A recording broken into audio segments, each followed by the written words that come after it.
Indica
kwizera kubera ko turi kumwe na Kristo.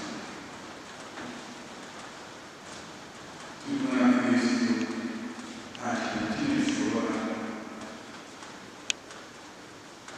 gukura umutima tukadutekana. Atari uko twabona ibisubizo by'ibibazo rero, ahubwo tuvuga ngo turebe twakoze Imana umurwayi yose. Nta kintu gishobora guhagarika gahunda y'Imana yadukiza.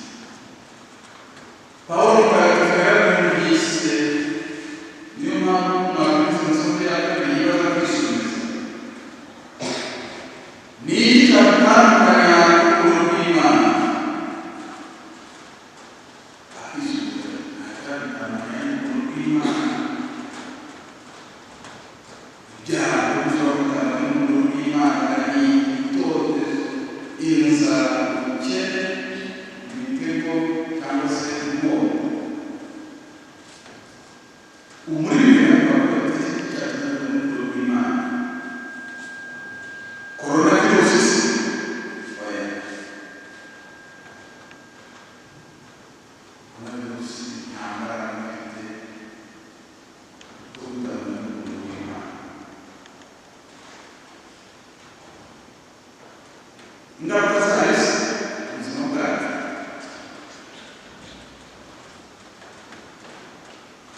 byagira ingaruka ku buzima bwacu mu gihe tuhaje kandi urwaho.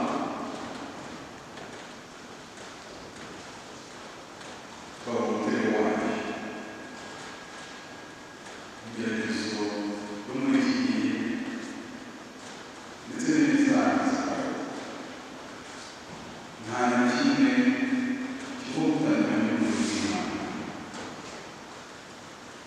Imitego y'abakomeramana oya.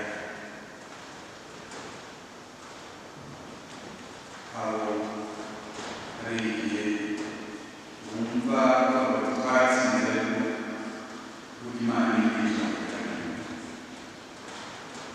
Wafata seti yigaragaza ko utandukanye n'ubundi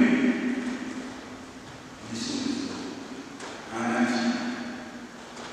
Abakristo bavandimwe, umuntu nta na kimwe gishobora gutandukanya n'urukundo rw'Imana. Byose tukaba turabitsinda bagahava tubikeshwa n'ubutunzi. Reka nsoze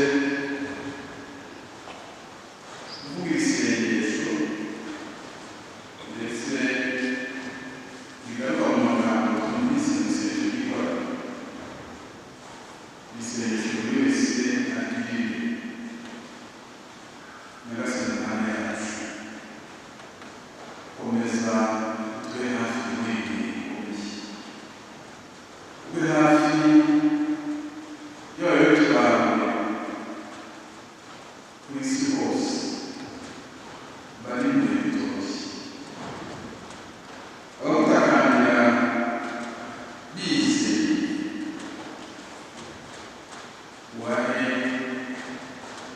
icyo bagusobanurira mu buzima bwawe. Twebwe abateye ishema rwo kugeraho umuremyi n'umugenga Mana yacu.